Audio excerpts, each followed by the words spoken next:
Hey class, you just read the book on Market Street or listened to it being read to you on Market Street. This book, I love it because of its amazing pictures. It also makes me think of if I went to Market Street, what would I buy? So this thinking about the book might take you all week long. I want you to make a list of all the letters in the alphabet, A through Z.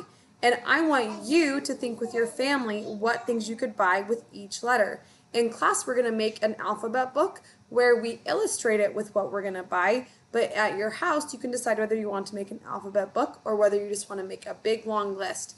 And I encourage you to get your family involved. So as you're talking about it, you can say, "Oh, we had broccoli for dinner. We could add that under the B page. I would buy broccoli on Market Street." Or maybe you don't like broccoli and you'd rather buy something else.